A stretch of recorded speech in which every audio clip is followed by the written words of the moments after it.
各位，人常說色字頭上一把刀，但是色字头上是一把小刀，而忍字呢，忍字是在心头上一把大刀啊。中国的外交政策啊，现在呢饱受中国的一些爱国网友的批評，就是太軟了呀，你該硬的時候你硬不起來，你不亮出你的爪牙，你永遠人家覺得你就是一隻病貓嘛，對吧？連中國的復旦大學的教授沈毅都罕見的批評中國的外交政策。對於這個菲律賓、日本這樣的賤貨，你該算賬就算賬，該動手就動手。台灣問題和美國的問題可以後靠一下，可以以後再解決，但是你這個外交政策確實是需要改變了。日菲這個動作呢也很有意思，有的時候叫做什麼？叫做天意。正常人但凡看一看今天的中国，做一下加法算術、加減乘除，你日本跟菲律賓加多少，你哪來的自信跟今天的中国能打架？所以你就高士早苗，你這個瘋子，你為什麼就不長眼的要去撩今天的中國呢？那沒關係，這叫做命，這個命是日本的命，我們就讓他這個命一定是要實現的。而且呢，我相信台灣島內的同胞也在看着。有很多台灣島同胞肯定是這樣想的：如果中國大陸3下5除2把日本給切了，那麼統一沒有任何不光彩的地方。就這個國際政治的大叢林，唯獨不留活路的就是文明。真正的文明早死光了，能活下來就是因為當初我們也能打，對吧？現在我們要學會怎麼樣文明的繼續能打，而且大家一定要有自信。我認真講，中國足夠文明，我們太文明了。你現在就是把菲律賓當場給菜了，別人不會認為你不文明的，都會認為他賤。這點自信我們還是要有的。所以我們來問到沈英老師，說這一次亮劍舉措對於震懾台獨勢力、重塑台海法理與現實秩序，您認為會帶來哪些核心的意義？亮哥在島內有個節目講過嘛，這叫實質統一嘛。哦，你也有看亮哥節目哦。亮哥節目講我們這叫實質統一嘛，就是說這個事情其實非常清楚，就是說在台灣問題和中國統一那本白皮書裡面不是有一句話嘛，就是說台灣問題因中華民族的積弱而產生，並將伴隨中華民族的復興而解決，就是這個事情。就是我們要實現對於台灣的這個主權領土的這個完整和控制，你就要有本事在海上在空中把你的實力投射到台海周邊的海域去控制它們。你不能控制过去的，那別人就拿走。那這是一個基礎邏輯，就是你在這種事情上面你搞事情，就是說你或者是你要彰顯你的主權，對於外來者你要搞事情，你有兩種辦法。第一種辦法呢，就像菲律賓跟日本那樣，就是非常莫名其妙的就開始玩地圖開疆，就把他們家的那個線就開始畫到我家邊上來了。就跟在我覺得島內有很多在那個3立下面罵賴清德那個講，就是別人你的兩家鄰居就把你甩開一邊，開始把你窗戶貼着你窗戶不到5公分的地方，把你的花園畫了一條線，說上面一半是他的，下面一半是我的，說你說這事兒跟你沒關係，這搞笑嘛，對吧？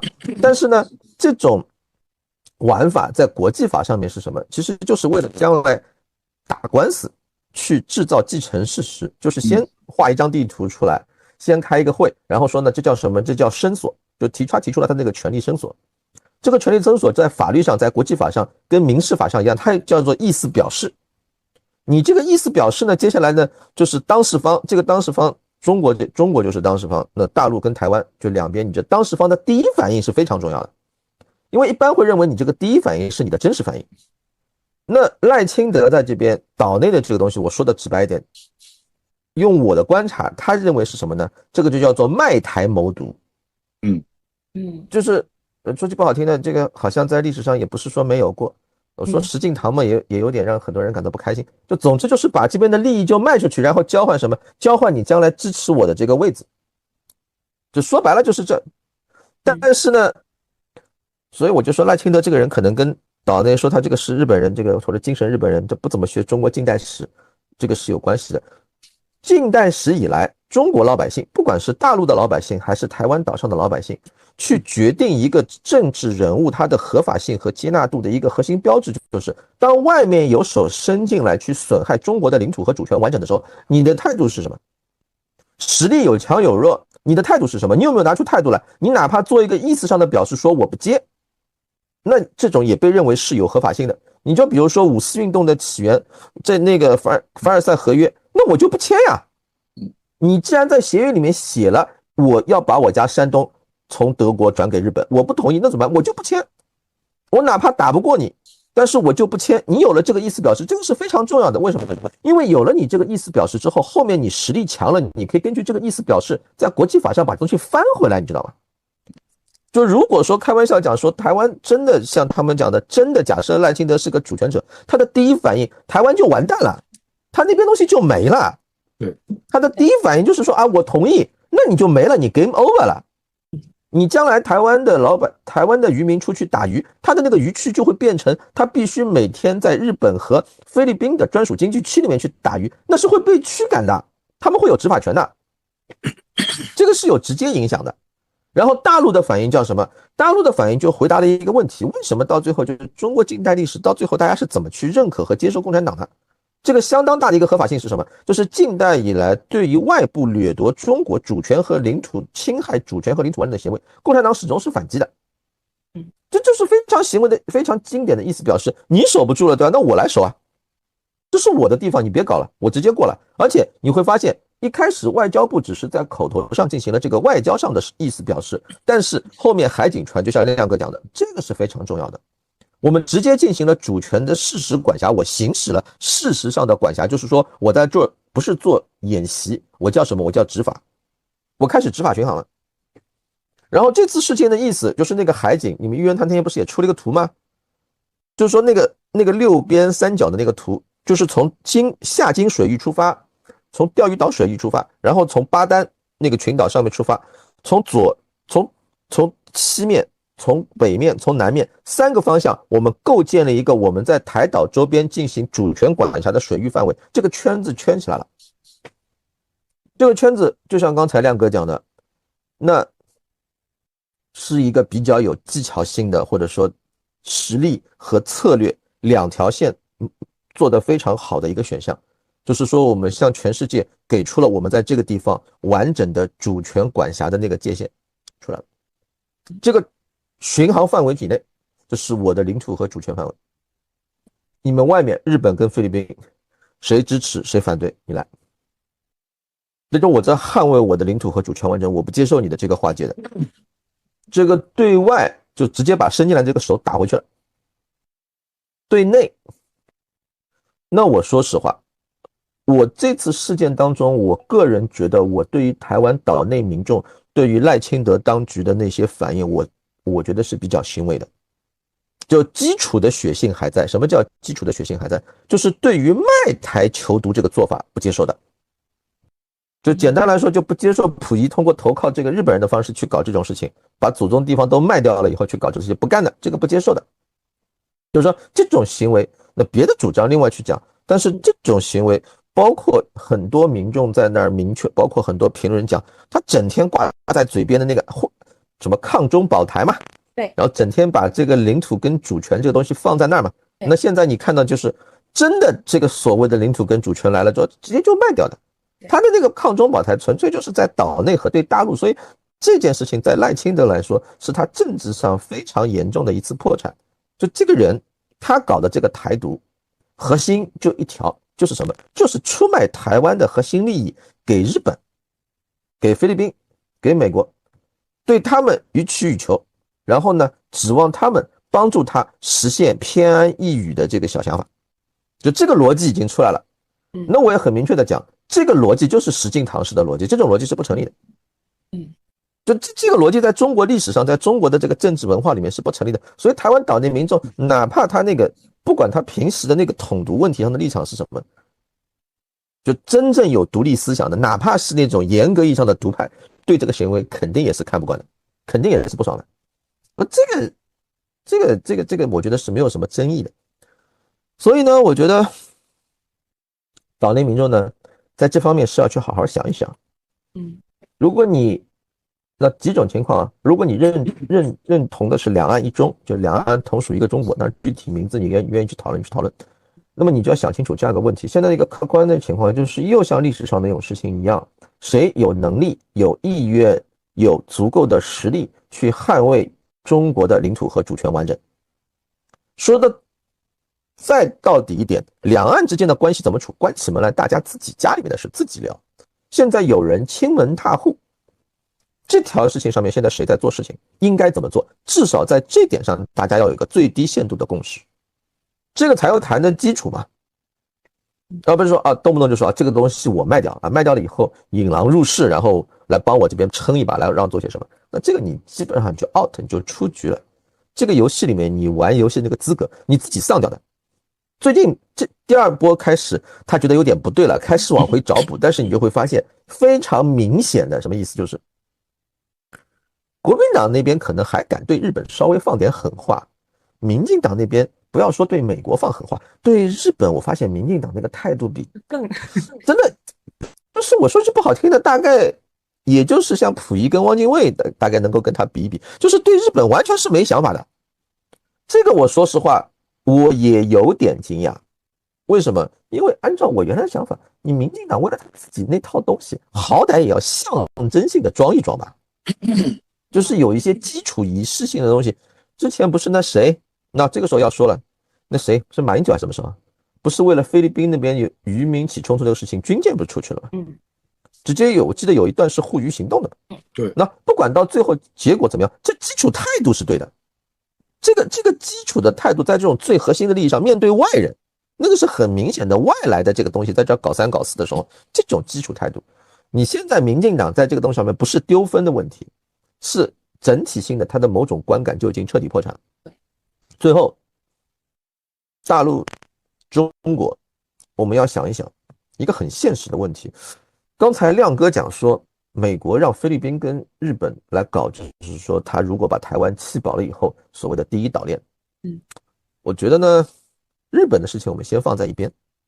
對於大陸來說，我們要想清楚一個問題，就菲律賓這麼個東西，現在在這兒侵門踏戶，搞事情搞成現在這個樣子，我們是不是應該要有一些創新性的辦法，把它給弄一下，讓他了解清楚一下情況？就是你不要搞清，就是你有沒有搞清楚狀況？你算個什麼東西？你有什麼資格？你有哪來的膽子？你在這種事情上在那兒吱哇亂叫？我覺得在這方面大陸要反思。我們有些問題的做法是什麼？沒有做到實事求是，沒有做到，就是說對自己甚至於對東盟國家都不夠自信。什麼意思？我相信時至今日，如果明天或者是下個禮拜，我們去把菲律賓揍了一頓，把他在那個中業島上那個破船拆了，沒有一個東盟國家會出半句話。為什麼？所有人都會認為這是菲律賓自找的。我們要有這樣的自信，因為我們已經做得夠仁至義盡了。這算個什麼東西啊？日本他可以說他歷史上因為有侵華戰爭那段東西，他有心理優勢。他可以說早期他還有心理優勢。菲律賓算個什麼東西啊？你這種東西在居然跟日本人玩這種，你知道他的那個畫出來的那個圖，我說句那個的話，屬於沒有傷害性但侮辱性極強。就整天和平崛起，和平大國，愛好和平，不是讓你蹬鼻子上臉啊！愛好和平是要有實力的，真的。就是說你不能愛好和平，愛好到最後世界上4個國家就可以過來吐你一口口水，這是不對的。這個對和平不利，這是對和平的一種亵渎，不是這個樣子的。這件事情我們做得很果斷，我們的處置非常的果決，我們顯然是有預案的，但是有很多問題，特別是像菲律賓這種情況，我們是要反思的。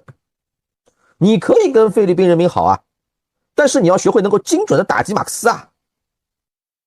有的时候你要覺得要讓菲律賓人民知道什麼？我打你是因為馬克思給你招災惹禍，你如果感覺到疼了，你把馬克思給我選下去啊。應該是這樣的邏輯，不能啥事情都往自己身上背，這個是不對的。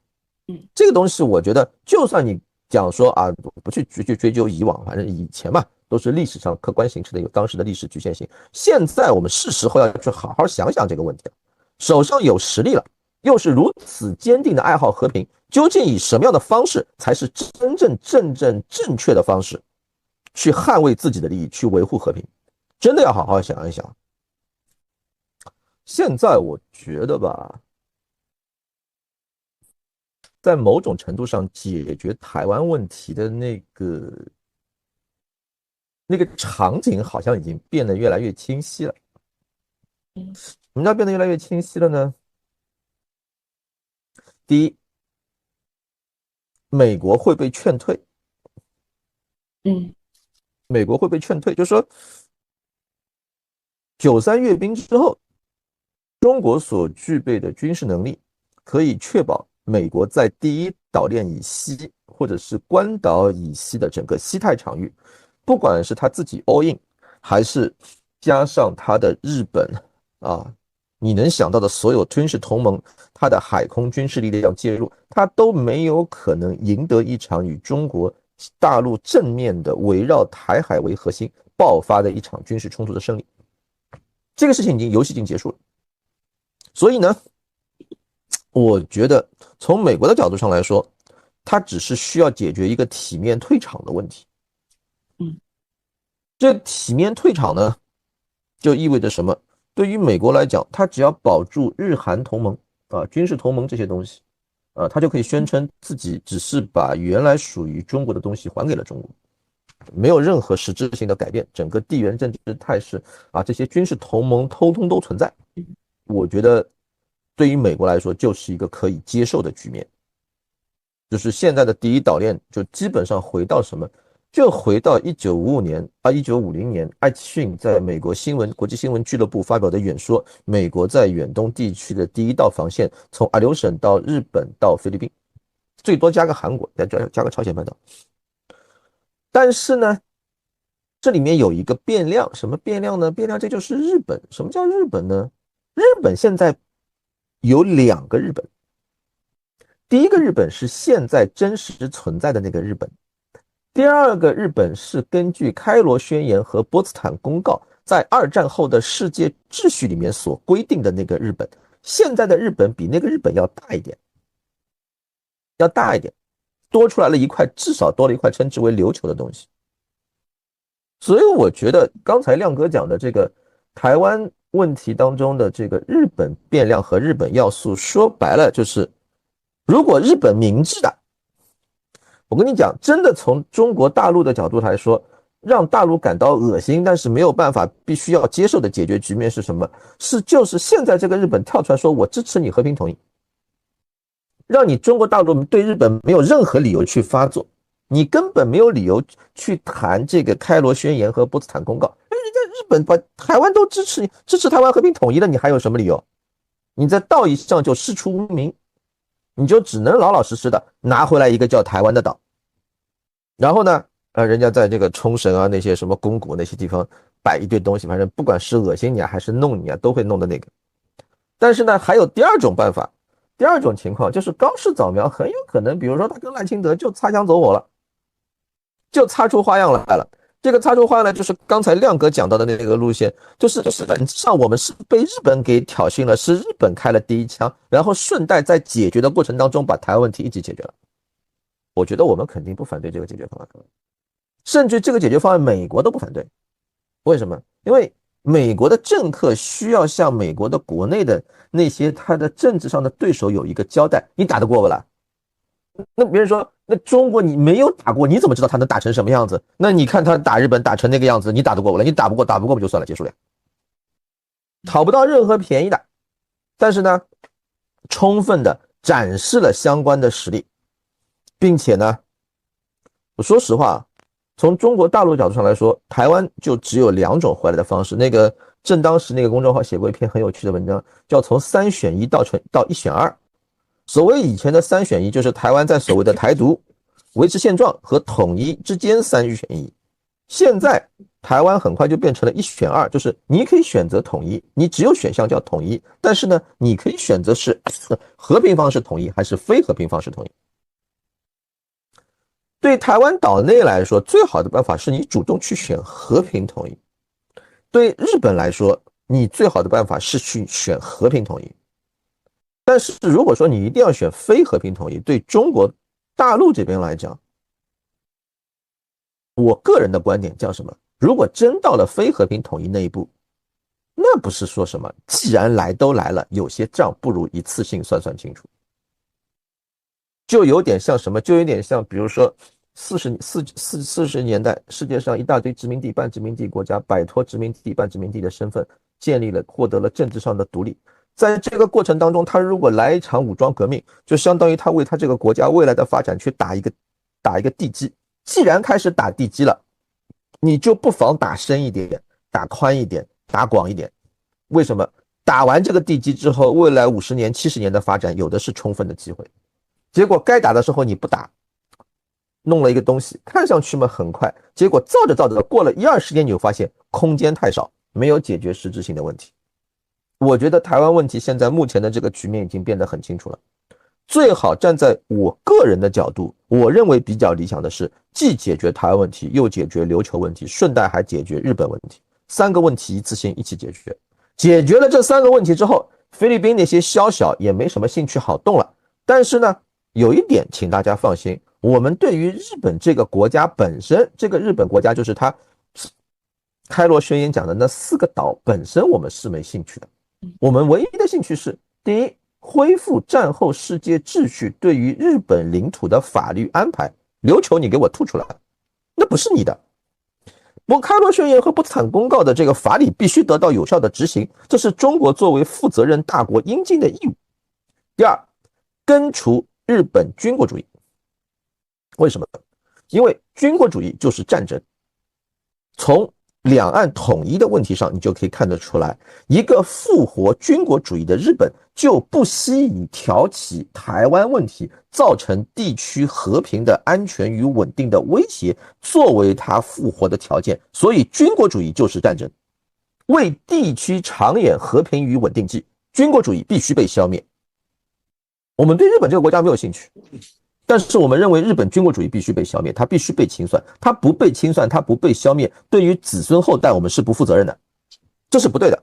對於地區的其他的人民來說也是不負責任的。雖然菲律賓現在攤上個馬可斯，搞得非常人五人六，但是歷史上日本侵略軍在菲律賓那可不是什麼模範軍隊啊。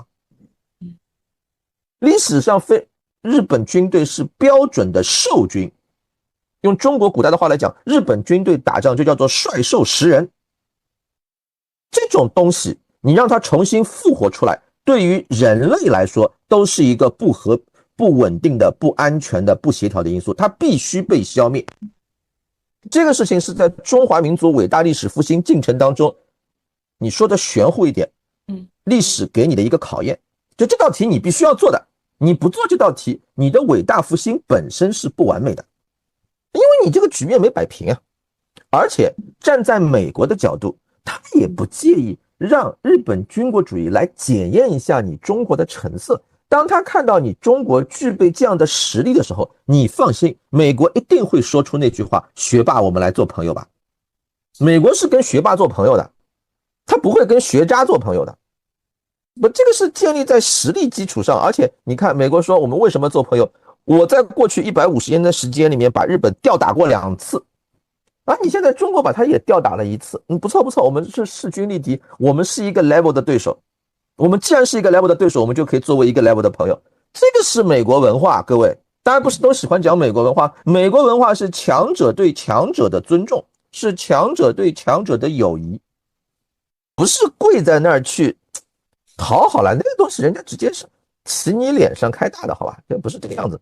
所以我覺得日菲這個動作呢也很有意思，有的時候叫做什麼？叫做天意。正常人但凡看一看今天的中国，做一下加法算術、加減乘除，你日本跟菲律賓加多少，你哪來的自信跟今天的中國能打架？所以我覺得日本國內也有无奈的人，石破茂就很无奈。就是你就高市早苗，你這個瘋子，你為什麼就不长眼的要去撩今天的中國呢？那沒關係，這叫做命，這個命是日本的命，我們就讓他這個命一定是要實現的。